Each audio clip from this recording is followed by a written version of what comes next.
Hi అండి, నమస్తే. నా పేరు స్వాములు నాన్న, సీనియర్ క్వాంటిటీ సర్వేయర్. ఇవాళ మనం బ్రిడ్జ్ బీఓక్యూలో ఏమేం కాంపోనెంట్స్ ఉంటాయి, బ్రిడ్జ్ బీఓక్యూని ఎలా చేయాలో తెలుసుకుందాం. సో బ్రిడ్జ్ బీఓక్యూలో కీ కాంపోనెంట్స్ వచ్చి మనకి వెరీ బేసిక్లో ఫస్ట్ మనకి ఫౌండేషన్, సబ్స్ట్రక్చర్, సూపర్ స్ట్రక్చర్, ఇవి 3 ఐటమ్స్ ఉంటాయి. ఓకే, ఫౌండేషన్ వచ్చి మనకి బ్రిడ్జ్లో డిఫరెంట్ ఫౌండేషన్స్. ఒకటి పైల్ ఫౌండేషన్స్, లేదు ఓపెన్ ఫౌండేషన్, లేకపోతే షియర్ వాల్ ఫౌండేషన్ ఉంటుంది. ఇలా 3 ఫౌండేషన్స్. మన ఫౌండేషన్ నుంచి చూసినప్పుడు ఎర్త్వర్క్ ఎక్స్కవేషన్ కంప్లీట్గా జనరల్గా మన కంప్లీట్ ఎర్త్వర్క్ ఎక్స్కవేషన్ ప్రాపర్గా రిమూవ్ చేసేసి మన స్ట్రక్చర్కి మొత్తం సర్ఫేస్ రెడీ చేసుకొని దాని తర్వాత మనకి ఏ టైప్ ఆఫ్ ఫౌండేషన్ చేస్తున్నాం, మనం పైల్ ఫౌండేషన్ చేస్తున్నామా, ఓపెన్ ఫౌండేషన్ చేస్తున్నామా, లేకపోతే షియర్ వాల్ ఫౌండేషన్ అంటే టైప్ ఆఫ్ వాల్ అనమాట. మన గ్రౌండ్లో ఒక వాల్ లాగా ఫామ్ చేసేసి దానికి ఒక ఎడ్జ్ నుంచి మన ఫౌండేషన్ అనేది ప్రిపేర్ చేస్తాం అన్నమాట. ఫౌండేషన్ ప్రిపేర్ చేసినప్పుడు ఏమవుతుందంటే ఈ వాల్ నుంచి అదర్ సైడ్ లోడ్ ఉంటుంది. ఫౌండేషన్ వచ్చి లెఫ్ట్ సైడ్లో ఉంటే స్ట్రక్చర్ వచ్చి రైట్ సైడ్లో ఉంటుంది. సో ఆ స్ట్రక్చర్ లోడ్ వల్ల మనకి ఇది ఓవర్ టర్న్ అవ్వకుండా మన షియర్ వాల్ అనేది యూజ్ అవుతుంది అనమాట. ఓకే, షియర్ వాల్ కానీ టో వాల్ కానీ అంటాం. లేకపోతే పైల్ ఫౌండేషన్, మన ఎక్కడైతే సాయిల్ లూజ్గా ఉంటుందో మనం డీప్ ఫౌండేషన్, పైల్ ఫౌండేషన్ని డీప్ ఫౌండేషన్స్ అని కూడా అంటాం. ఎక్కడైతే సాయిల్ వీక్గా ఉంటుందో ఆ వీక్గా ఉండే చోట మనం సాయిల్ బేరింగ్ కెపాసిటీ తక్కువగా ఉండి సాయిల్ వీక్గా ఉన్నప్పుడు మనం పైల్ ఫౌండేషన్కి వెళ్తాం. పైల్ ఎప్పుడు దాకా చేయాలి, పైల్ ఎంత డెప్త్లో చేయాలి అంటే ఆబ్వియస్గా మనకి ఎప్పుడైతే మన జియోటెక్నికల్ రిపోర్ట్ ప్రకారం మనం ఎంతైతే పైల్ డెప్త్ డిజైన్ చేస్తామో, డిజైన్ అనేది మనకి ఎక్కడైతే సాయిల్లో గ్రౌండ్లో రాక్ టచ్ అవుతుందో, సాయిల్లో మనకి ఎక్కడైతే రాక్ టచ్ అవుతుందో లేకపోతే రాకీ సాయిల్ టచ్ అవుతుందో అక్కడ దాకా మనం పైల్ అనేది డ్రైవ్ చేయాలన్నమాట. పైల్ డ్రైవ్ చేయడానికి మనకి అగైన్ పైల్ రిగ్స్ ఉంటాయి. పైల్ రిగ్స్ తోటి మనం పైల్లో ఏమేమి ఐటమ్స్ ఉంటాయి, మళ్ళీ పైల్ రిగ్ తోటి ఎక్స్కవేషన్ చేసేటప్పుడు బెంటోనైట్ అని చెప్పి ఒక కెమికల్ వాడతాం అనమాట.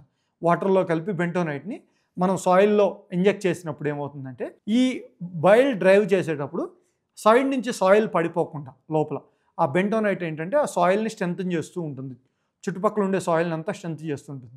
సో మన ఐటమ్ కన్సిడర్ చేసేటప్పుడు పైల్ బీఓక్యూ ఐటమ్ కన్సిడర్ చేసేటప్పుడు రేట్ అనాలిసిస్లో ఇవన్నీ కన్సిడర్ చేసుకోవాలన్నమాట. బెంటోనైటు, పైల్ డ్రైవింగ్, దాని తర్వాత పైల్లో ఉండే కేసింగ్ స్టీల్ కేసింగ్ ఏదైతే పెడతామో పైన కొంత హైట్, పైల్ టాప్ నుంచి కొంత హైట్ స్టీల్ లైనర్ అంటాం అనమాట.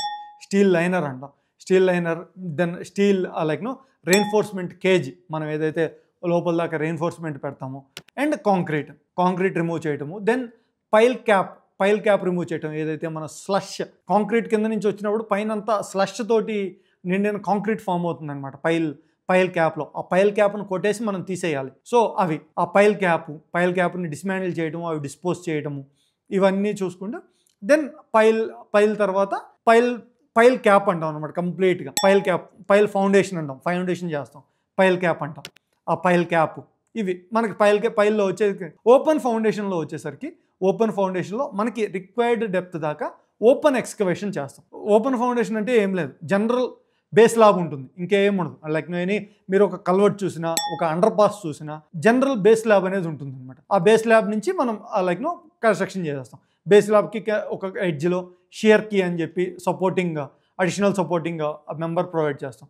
సో ఓపెన్ ఫౌండేషన్లో ఏంటి, మనకి సూటబుల్ సాయిల్ ఉంటే, సాయిల్ బేరింగ్ కెపాసిటీ పర్ఫెక్ట్గా ఉంటే మనం ఎక్కడ దాకా రిక్వైర్డ్ దాని తర్వాత పీసీసీ లేచేసి పీసీసీ పైన మనం ఓపెన్ ఫౌండేషన్లో మ్యాట్ కట్టేసి రెయిన్ఫోర్స్మెంట్ మ్యాట్ కట్టి షట్టరింగ్ పెట్టి కాంక్రీట్ చేస్తాం.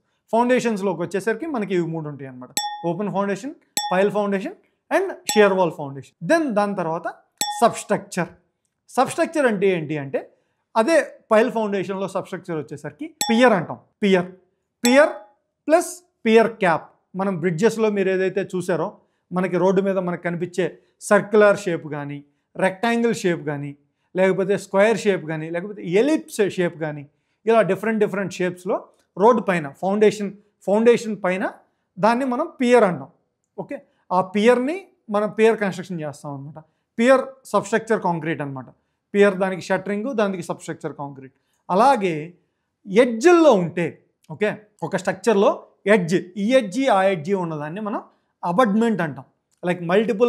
మల్టిపుల్ సెగ్మెంట్స్ వచ్చి మల్టిపుల్ స్పాన్స్ వచ్చినప్పుడు ఆ ఎడ్జ్లో ఉన్న వాటిని అబట్మెంట్స్ అంటాం. లేదు ఒకే స్పాన్ ఉంటే రెండు సైడ్ల వాటిని అబట్మెంట్ అనే అంటాం, పియర్ అను. ఓకే, పియర్ అను అనమాట, దాన్ని అబట్మెంట్ అంటాం. బట్ రేట్ కాంక్రీట్ అంతా సేమ్, రేట్ అయినా కాంక్రీట్ అయినా మనకి అబట్మెంట్కైనా పియర్కైనా సేమ్ గ్రేడ్ సేమ్ క్వాంటమ్ అనమాట.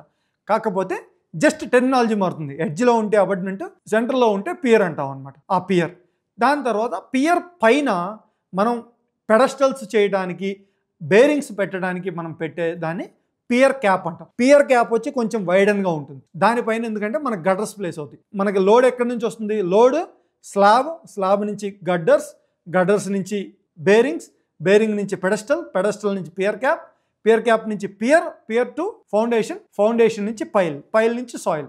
ఇలా మనకి లోడ్ డిస్ట్రిబ్యూషన్ అనమాట. So pier cap or abutment cap, వీటిని మనం సబ్స్ట్రక్చర్ అంటాం.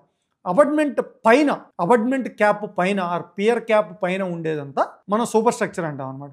దీనికి ఏంటంటే స్కఫోల్డింగ్ కావాలి. సో నెక్స్ట్ స్టేజ్ స్కఫోల్డింగ్ చేసుకుంటూ పైకి వెళ్ళాలి. ఫౌండేషన్కి స్కఫోల్డింగ్ అవసరం లేదు. సబ్స్ట్రక్చర్కి ఏం కావాలి? కొంత ఫౌండేషన్, కొంత స్కఫోల్డింగ్. ఏదైతే మనం పియర్ చేస్తున్నామో ఆ పియర్ చుట్టూ ఉంటే చాలు తప్ప పైన మొత్తం అవసరం లేదు. ఎప్పుడైతే నువ్వు సూపర్ స్ట్రక్చర్ చేస్తున్నావో త్రూ అవుట్ నీకు ఆల్మోస్ట్ స్కఫోల్డింగ్ అవసరం అనమాట.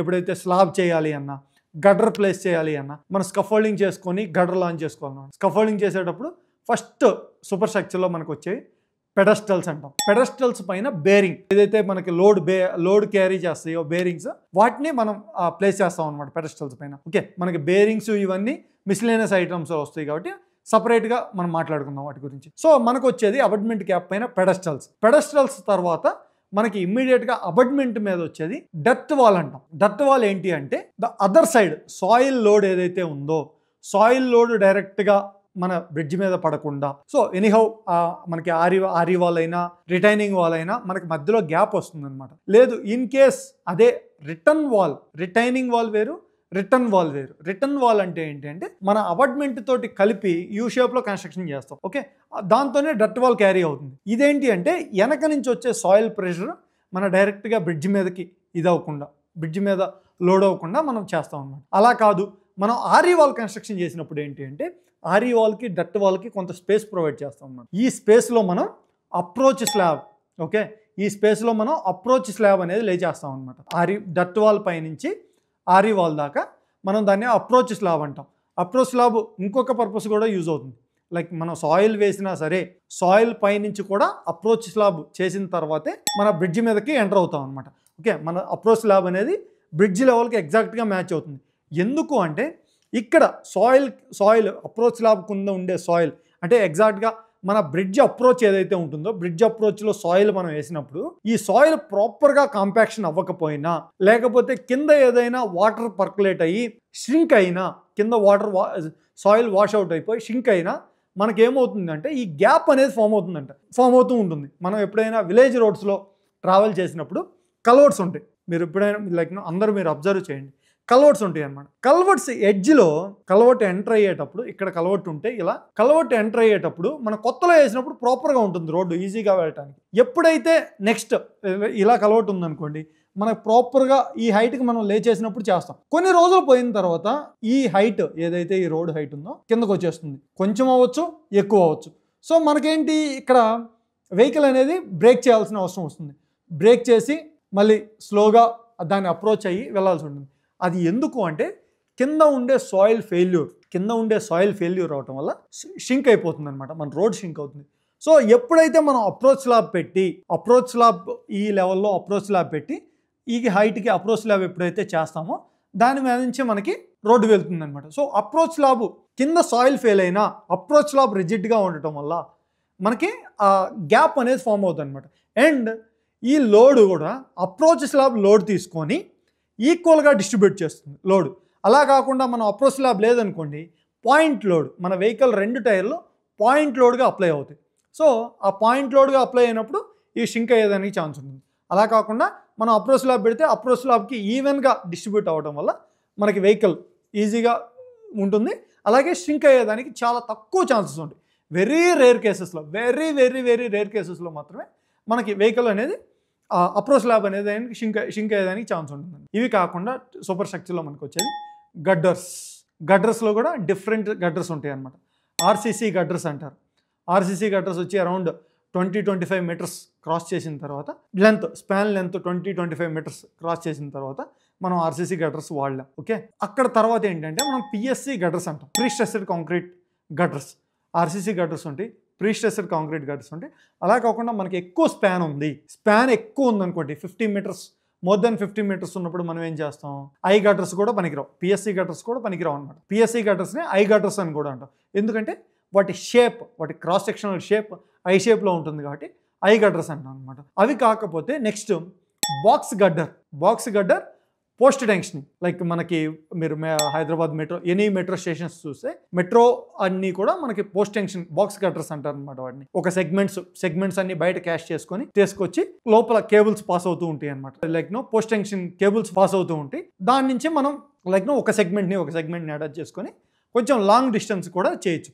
ఇవి కాకుండా మనకి స్టీల్ గడ్డర్స్ ఉంటాయి అన్నమాట. స్టీల్ గడ్డర్స్ కాంపోజిట్ గడ్డర్స్ అంటాం, బోస్టింగ్ గడ్డర్స్ అంటాం. కాంపోజిట్ గడ్డర్స్ కూడా కొంత డిస్టెన్స్ ఎక్కువ లెంత్ ఉందనుకోండి, స్పాన్ ఉందనుకోండి, కాంపోజిట్ గడ్డర్స్ పనికిరావు. సో మనకి బౌస్టింగ్ గడ్డర్స్ అంటారు. మీరు రైల్వే చూస్తే బౌస్టింగ్ అంటే ఏంటంటే ఆర్చ్ గడ్డర్స్ అనమాట, ఆర్చ్ షేప్లో ఉంటుంది. సో అదేంటంటే మనకి ఎక్కువ లెంత్ ఉన్నా సరే, అంటే ఎండ్ టు ఎండ్ ఎక్కువ లెంత్ ఉన్నా సరే మనం బౌస్టింగ్ గడ్డర్స్ వాడుకోవచ్చు అనమాట. ఇదంతా సూపర్ స్ట్రక్చర్. అలాగే స్లాబ్ గడ్డర్స్ పైన మనం ఆర్సీసీ స్లాబ్ అనేది చేస్తాం అనమాట. ఓకే, ఆ ఆర్సీసీ స్లాబ్ చేసిన తర్వాత పైన బిటుమినస్ లేయర్, ఆర్సీసీ స్లాబ్ పైన మనం ఒక బిటుమినస్ లేయర్ చేస్తాం అనమాట. అది మనం జనరల్ ఐటమ్స్లో వస్తుంది, లైక్ మిస్లేనియస్ ఐటమ్స్లో వస్తుంది. దాన్ని ఎందుకు చేస్తాము, ఎలా చేస్తాము అనేది మనం నెక్స్ట్ వీడియోలో మిగతా ఐటమ్స్ గురించి తెలుసుకుందాం.